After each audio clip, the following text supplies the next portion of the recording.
Existen voces que nos sorprenden con su ideario, con su fortaleza y con su autenticidad. Grandes amigas que nos demuestran que no existen los límites para conquistar las metas y que nos sorprenden cada día con su bonanza y energía. Esta noche estoy muy contenta de hacer un paréntesis con una extraordinaria mujer. Ella es Tania Ruiz Ojeda. Soy Ami Terán. Bienvenidos.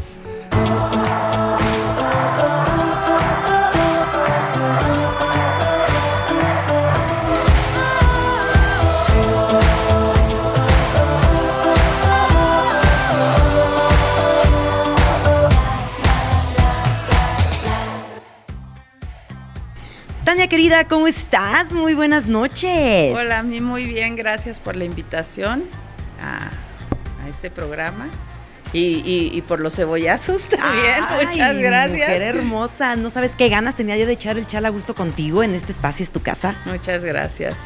Y sobre todo una mujer que nos demuestra que no existen los límites, como lo comentaba hace un momento, que tienes una energía desbordante y sobre todo auténtica. Ay, pues no sé, no sé, porque los límites parece que se presentan cada rato, ¿no? Cuando estás, sobre todo creciendo, yo creo que a estas alturas de mi vida, ya empiezan a valer un poco como gorro, pero en la juventud uno siente que todos son límites, entonces no queda de otra. Sí, sobre todo cómo es que podemos rescatar todas nuestras metas, ¿no? A mí me impresiona todo lo que tú has realizado en tu vida.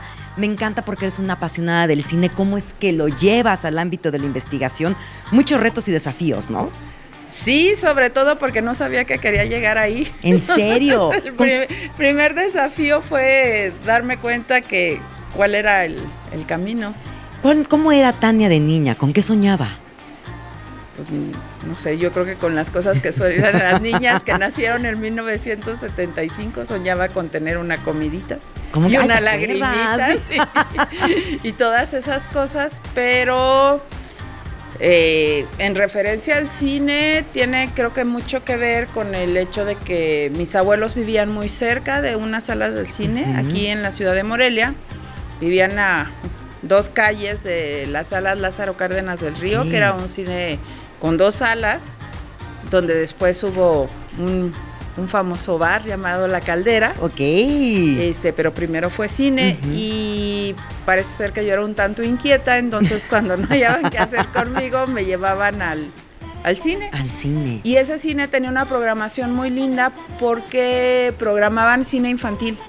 Sí. Entonces podías ver todo el Disney clásico, todo, Blancanieves, Fantasía, no solo las películas hechas, firmadas de animación firmadas por Disney, sino también estas películas de aventuras como toda la serie que hicieron, que además son películas anteriores a mi año de nacimiento, todas.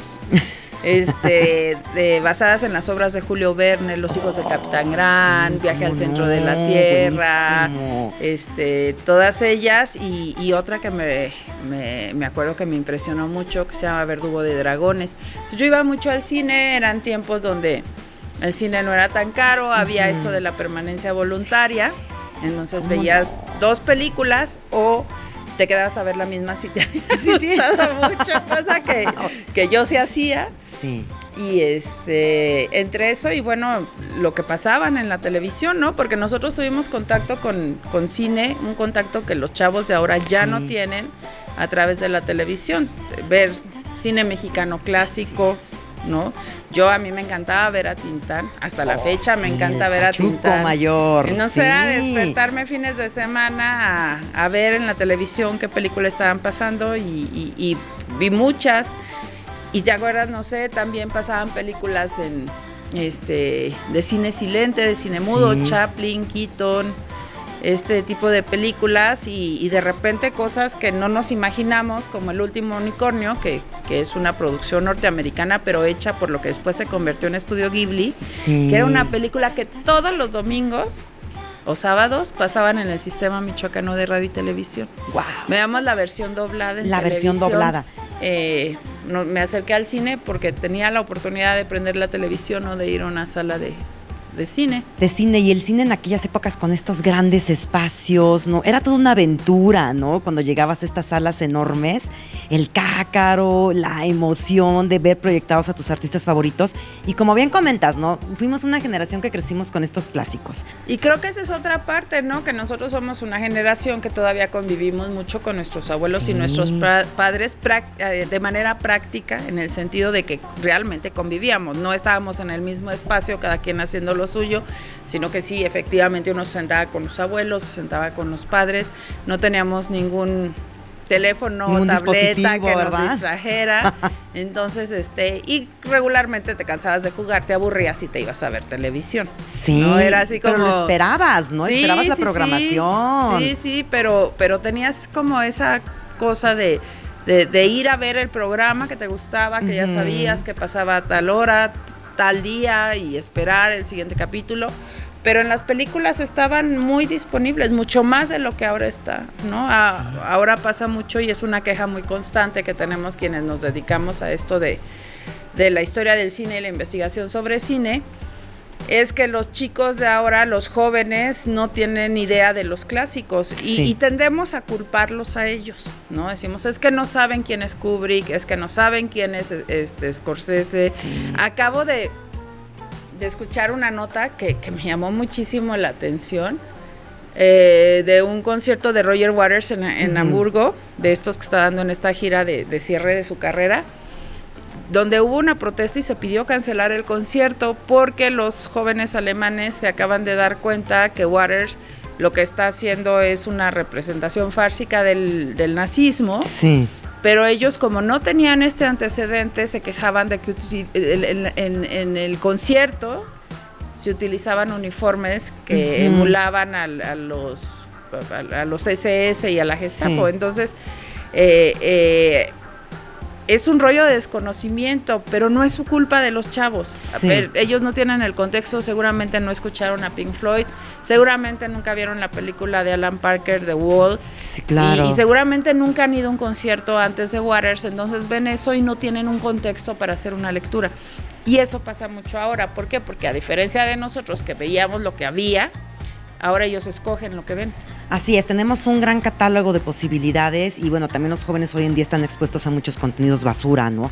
Y la importancia de nosotros de acercarlos a todos estos elementos de calidad para que sepan discernir y valoren también la capacidad creativa. Que eso se ha perdido muchísimo, la capacidad de asombro, la capacidad de goce en los pequeños grandes detalles que infieren los fotogramas, por ejemplo, de una película. Pero no creo que sea tanto así, porque a lo que voy es que ellos entran a Netflix, entran a cualquiera de estas plataformas y de entrada ellos no eligen qué ver. El algoritmo hace una preselección que les dice, esto te va a gustar. Y por otro lado, no tienen esa paciencia de la búsqueda, ¿no? De estar viendo, son multitask. Voy a ver qué más hay, ¿no? A ver qué otra cosa me gusta. Pero yo creo que no han perdido la capacidad de asombro, lo que pasa es que no la pueden practicar. Yo tengo la experiencia con mis alumnos, yo doy clases en la UNAM, aquí en Morelia, en la ENES, en 2 licenciaturas, en archivo y en literatura, en la licenciatura de literatura. Y a los chicos de literatura les doy una clase que se llama Cine y Literatura Anglosajona. Este año, por ejemplo, trabajamos con Matar a un ruiseñor, esta película protagonizada por el inmenso Gregory Peck, que además yo he visto 30 veces. Es una película que me gusta mucho, que me parece prácticamente perfecta y que cumplía con esto de que leyeran el libro y vieran una película y hicieran el análisis y el contraste entre ambos. Pero durante todo el semestre yo les voy mostrando fragmentos de películas, escenas o cortometrajes, y algo que siempre me doy cuenta es que les entusiasma, les gusta, les llama la atención, te preguntan y luego buscan la película. Entonces, no es que no tengan interés, pero es que no tienen cómo acercarse a la fuente, porque si no sabes que existe la película, si no está disponible en tu primer página de tu dispositivo, ¿cómo llegas a ella? Y ahí también es un papel importantísimo de nosotros como padres y en el caso de los docentes, el poder también acercarles estos elementos, porque bien lo comenta, hay muchos jóvenes que van y buscan y preguntan, pero si no tienen el conocimiento de que hay, no tienen una guía que les acerque esta información de calidad, pues se pueden quedar ahora sí que en el limbo, ¿no? Así es. El día de ayer tuvimos, por ejemplo, un grupo de sexto de primaria. Ajá. Y les puse 2 proyectores, uno de 8 milímetros y uno de Super 8, y ya les expliqué cómo funcionaban y lo vieron, y que el 8 es silente, que el Super 8 ya tiene sonido. Ellos escogieron qué ver entre las poquitas películas que tengo. Y de repente, bueno, yo les estaba explicando la persistencia retiniana y este defecto de nuestros ojos que permite ver, y que el 24 por segundo, y uno de los chamaquitos de sexto de primaria, o sea, me dice, sí, 11 años, por eso 12 son años. 24 por segundo. Ajá. Y le digo, sí, exactamente. Y me dice, es que así se hace la animación stop motion. Y resulta que este chamaco hace animación stop motion con su celular. En esta era digital, con los nativos, que son estos chavitos, la generación Y y Z, que ya sabes que las parten como rebanadas de pastel, que bueno, tienen muchos elementos, pues se requiere de esta guía. Nosotros teníamos que ir a la biblioteca, teníamos que ir a otros métodos que a lo mejor para ellos son más rústicos, y bueno, mover, preguntar, indagar, ¿no? Y eso es lo maravilloso que te lleva a la investigación, ¿no? O sea, la investigación y que tú lo puedas desarrollar como parte de una profesión en tu vida. Pues sí, pero tiene que ver con eso de nuevo, es la curiosidad lo que mueve. Claro. ¿No? Y es una curiosidad. La curiosidad y la creatividad que no se satisface fácilmente, porque el asunto con el cine y con la investigación es que una vez que encuentras así como un hoyito y empiezas a rascar el muro, puede que encuentres nada. Sí. O puede que encuentres la cueva de Alí Baba. Creo que desde la parte institucional, y aquí no estoy hablando solo del gobierno, sino instituciones educativas privadas, estatales, federales, festivales privados, estatales, federales, no estamos abriendo esas ventanas. En el caso del cine me parece como muy relevante, porque si vemos los circuitos de festivales que hay actualmente, los clásicos un poco son de relleno, no es una restauración de una película que se hizo, entonces vamos a proyectar El de Buñuel en 5 funciones y se acabó. Pero no hay festivales de clásicos en México. Hay un festival en Puebla de cine silente, que funciona muy bien, que trabaja muy bien, pero fuera de ahí, ¿dónde lo ves? Así es. Y entonces no estamos, desde nosotros, desde la academia, desde quienes andamos luego organizando eventos, no estamos dirigiendo los esfuerzos a la creación de públicos, porque además esa es otra cosa, ese público de festivales es un público que ya tienes, que le gusta ir a los festivales, que se pelean por su bono cada año, que van a ver y que además parten de la Nouvelle Vague para acá, ¿no? La mayoría del cine que ven ese público es un cine mucho más reciente, pero los clásicos no hay donde verlos y nosotros no estamos haciendo el esfuerzo para que sean vistos. Y yo un poco cuando le hablo con los alumnos, sobre todo los que tienen inquietudes de hacer productos audiovisuales, es como querer escribir un libro y nunca haber leído a Shakespeare. Así es. ¿No? Entonces, es contar con todos los elementos necesarios para que puedan discernir, que puedan elegir, ¿no? De información, y puedan crear, ¿no? No los tienes porque no los has tenido a la mano. Entonces sí habría que ver los canales de que la gente, en general, pudiéramos, porque además yo puedo decir, a mí me parece verdaderamente gozoso ir al cine a ver una película que nunca he visto en cine. Así es. Que siempre la vi o en la televisión, o la vi en una plataforma, o en un DVD, o en un VHS, o en un beta, y así me puedo ir hacia atrás. Pero verlo proyectado en una pantalla es espectacular, entonces sí habría que ir por ahí.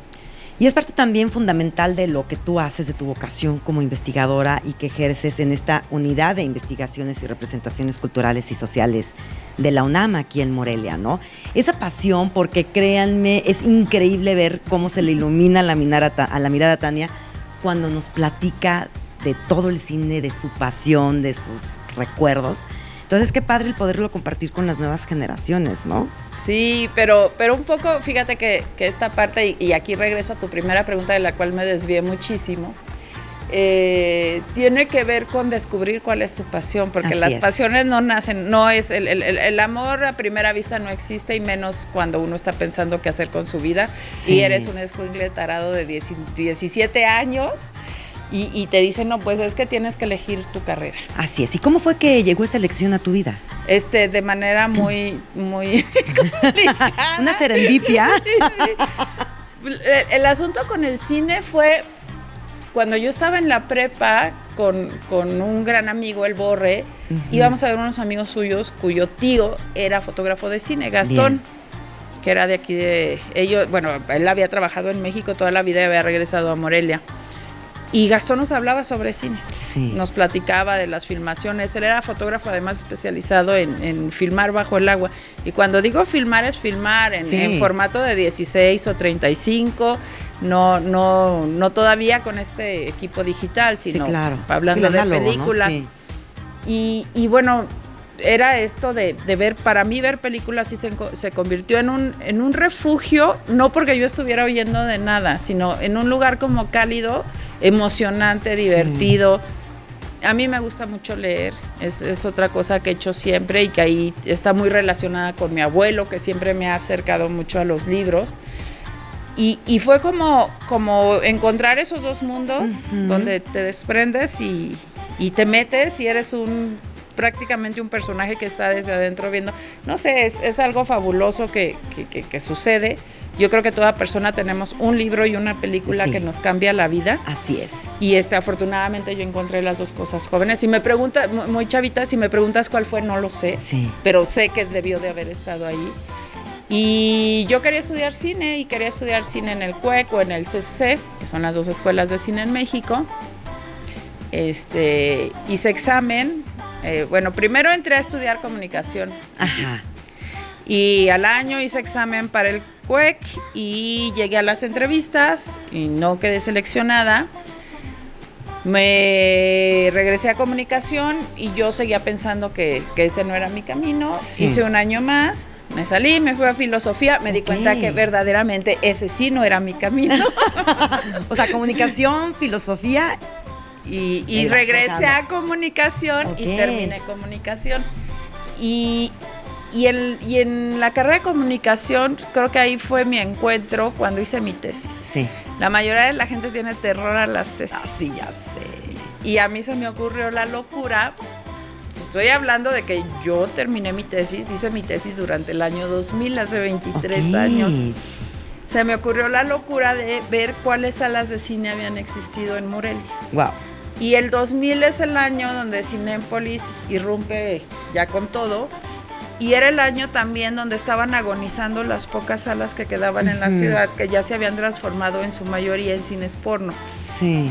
Entonces, yo, que en ese entonces no era historiadora, se me hizo tan fácil decir sí, desde la llegada del cine hasta el 2000, con absoluta falta de idea de lo que representa hacer una investigación histórica y más de 100 años. Sí, claro. No así yo dije muy campechana, así como no. Te aventaste como las grandes. Pues hago esa tesis y en esa tesis voy a la hemeroteca de la Universidad Michoacana de San Nicolás de Hidalgo, empiezo a ver la prensa del periodo porfiriano y a ver los primeros indicios de las salas de cine, unos personajes que son los hermanos Alba, y ese es, bueno, la primer parte de esa tesis de licenciatura. Y después me seguí, en ese entonces no sabía trabajar en archivo, fue aprender así de cero, para mí era ir preguntar. Tuvimos una y mil experiencias. Y pues era preguntar a quién pertenecía, cuánto tenía. Indagar todo, ¿no? La ficha técnica. Y realmente conseguimos bien poquita información, apenas como para ubicar las salas. Me caso, me voy a vivir con mi marido y nos vamos fuera de Morelia, regresamos a Morelia en el 2001. Y un día recibo un correo. De esas cosas así. Además, también estábamos en los inicios del correo, los correos electrónicos. Sí, entonces, wow. Todo eso suena que estamos hablando en la prehistoria, ¿no? Me llegó una tablilla de barro. Sí, casi, con mis pictogramas. ¿No? Sí. Y ese correo era para invitarme, y al rato voy a dar mi gol, porque este año lo tenemos aquí. Era segundo o tercero coloquio nacional de historia del cine regional. Bien. Que en ese entonces se iba a llevar a cabo en Culiacán. Y organizaba la universidad, la universidad allá en Sinaloa. Y en el correo decía que, yo no sé, nunca he sabido, hasta el día de hoy, se lo sigo preguntando al doctor Eduardo de la Vega Alfaro, ¿cómo supo él de esa tesis? Sí. Porque me decía que había leído algo de los hermanos Alba que yo había escrito sin ninguna metodología ni formalidad histórica. O sea, sí había hecho un trabajo serio, pero no era de historia. Y que le gustaría que participara en el coloquio, que si no quería enviar una propuesta de ponencia, la mandé, me la aceptaron, nos subimos a un autobús con mi marido, nos hicimos como 10,000 horas a Culiacán en autobús. Sí. En ese entonces pues éramos muy pobres, no es que ahora seamos ricos, pero éramos estudiantes. Estaban iniciando, estaban forjando su vida. Entonces pues dije, pues cómo no, pues vámonos en autobús. Y llegamos y ahí fue, yo creo que ahí fue la primer gran parte de mi revelación. Ok. Porque conocí gente extraordinaria, escuché trabajos fabulosos, fascinantes, que yo no sabía que la historia podía llegar a ser tan fascinante, y ahí sí le echo la culpa a la metodología escolar, porque como que le echan ganas para que uno odie la historia. Para que la hagan tensa, ¿no? Densa. Y conocí a algunos de los en ese entonces jóvenes, grandes investigadores del cine en México, pero sobre todo fue el último día que el doctor Eduardo, ya a la hora que nos despedimos, y muchas gracias y demás, me acerco a él y le doy las gracias, y me dice, él es muy serio, parece ser muy serio, en realidad es un tipo magnífico, realmente magnífico, y me dice, tú deberías seguir trabajando sobre los ALBA, es un tema muy interesante y que está poco explorado. Y bueno, fin de la historia, yo sigo mi vida, trabajé en medios, porque pues eso había estudiado, entonces trabajé en radio, trabajé en televisión, siempre en la producción. Sí. Bueno, en radio sí estuve en micrófono, pero me gusta mucho la producción. Ya desde ahí me debí de dar cuenta que yo lo mío era estar tras bambalinas, pero bueno. Y un día una amiga que es historiadora, Edurne Farías, me dice, tú estás bien tarada. Yo no sé qué andas haciendo, porque incluso tengo una maestría en mercadotecnia y publicidad. Okay, sí. Me dice, ¿qué andas haciendo allá si a ti lo que te gusta es la historia? Y como que fue en ese momento que o sea, la revelación, ¿no? Sí, así fue mi, como me vi saliste iluminada. De la caverna. Sí, fue mi momento de iluminación, así se prendió un foco enorme sobre mí, dije, ay, yo sí estoy bien tonta. O sea, y es increíble cómo puedes recordar todo esto y te llena de emoción, o sea, eres una mujer muy elocuente, ¿verdad? Y nos vas metiendo en esta serie de fotogramas, me atrevo a decirlos, que vamos ahora sí que concibiendo en nuestra mente para ver todo lo que has hecho, lo que has conseguido. Y yo te diría, en este momento, ya que estamos hablando sobre las crónicas, ¿sí? ¿Cuál sería la sinopsis de Tania Ruiz? Ay, no sé, eso de entrada tendría que haber una película de Tania Ruiz y yo creo que sería como cine serie B de muy bajo presupuesto, no sé. Pero no, yo te puedo decir que mi camino fue ese, terminé el doctorado y ya en el doctorado el doctor Eduardo fue mi director de tesis y fue simple y sencillamente darme cuenta que ser investigador y trabajar en archivo es como ser un poco como Indiana Jones. Eso, ¿no? Es todo. Entras, no sabes qué vas a encontrar. Exacto. Y puede que no encuentres nada, porque pasa muy seguido, pero a veces encuentras cosas que te vuelan la cabeza. Y en ese afán de saber qué vas a encontrar o qué no vas a tener a la mano, estos claroscuros que te enfrentan la vida, ¿cuáles serían aquellas sombras y aquellas luces que destacan a Tania Ruiz? Híjole, es que yo no pienso tanto en mí. Así como pensar, ¿cuáles son mis claroscuros? ¿Cuáles son? Pienso en un trabajo que me gusta mucho y más bien creo que te puedo hablar sobre un medio donde no habemos tantas mujeres. En la historia del cine sí hay mujeres brillantes, muy importantes. Está Julia Tuñón, Elisa Lozano, está mi adoradísima María Rosa Gudiño.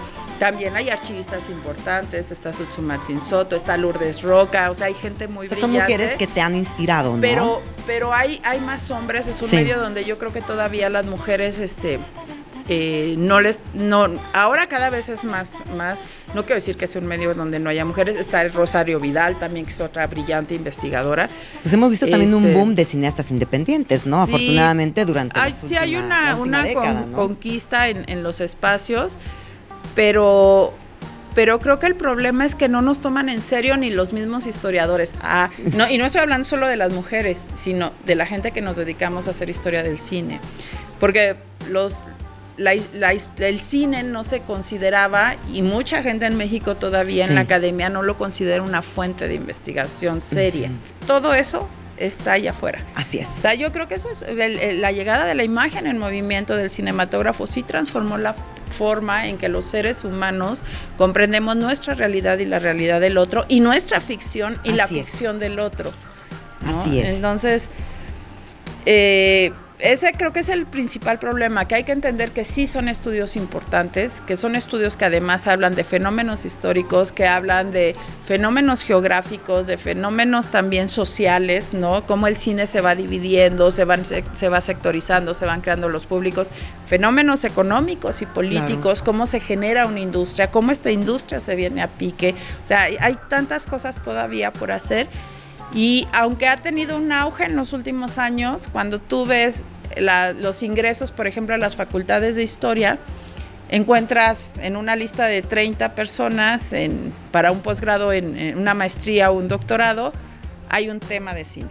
A leer y a buscar documentales. Platicábamos hace rato, como decíamos, ahí es donde le pones la espinita para que los jóvenes que nos estén sintonizando en este momento digan, hay información y quiero aprender más. No, y es que es interesantísimo, desde costumbres sociales que se vieron completamente alteradas por la llegada del cinematógrafo. Es que fue un vuelco a la vida, ¿no? O sea, es un antes y un después, ¿no? Desde la llegada del cine, como bien lo comentas, en todos los aspectos. Y creo que todavía sigue transformándose de una manera muy distinta, pero sigue, ¿no? Yo estoy muy contenta, Tania querida, y sorprendida de este acervo maravilloso que nos compartes. Y que no sea la última ocasión, porque considero que tenemos mucha tela de dónde cortar para seguir hablando sobre el cine y llevarle esta información a las generaciones que nos están sintonizando en este momento. ¿Cómo ves? Claro que sí, claro que sí. Y continúa sorprendiéndonos y brillando en todo tu esplendor. Ay, no. Pues yo lo que continúo es trabajando en algo que afortunadamente tengo la oportunidad de trabajar en algo que realmente disfruto mucho, me gusta. Eso. Entonces, pues no perder oportunidad e invitar a la gente, eso sí, a que vaya a las cosas que organizamos nosotros y otras personas, porque, por ejemplo, Virginia Rico estuvo al frente de lo que se proyectaba en Yeudi durante mucho tiempo con su proyecto Ojo Libre, y que era una oportunidad de acercarte a películas que regularmente no vemos en las salas de cine. Que no están al alcance de la mano, ¿no? Ahora está el proyecto de Solaris, donde también se está haciendo este esfuerzo, que es gratuito. Hay algunos cineclubs como el de la Casa Natal de Morelos, que sigue funcionando, que es gratuito. Hay que repoblar estos espacios, hay que volver a hacer de estos pequeños espacios alternativos, y pues vamos a estar bien al pendiente. Luego les vamos a mandar el programa porque favor. Es abierto, es gratuito, y vamos a tener algunas presentaciones de libros, y la gente dice, oye, ir a escuchar historia, pero es bien divertido. Oye, pues vamos a estar muy al pendiente, considera esta es tu casa, para que también tengamos la oportunidad de charlar ya que esté más cercano este coloquio, y bueno, para llevar el cine hacia otras latitudes y hacia los jóvenes. Muchas gracias. Como siempre, un gusto el poder platicar contigo. Éxito decretado en todo lo que emprendas, y te abrazo con todo mi corazón. Muchas gracias por invitarme.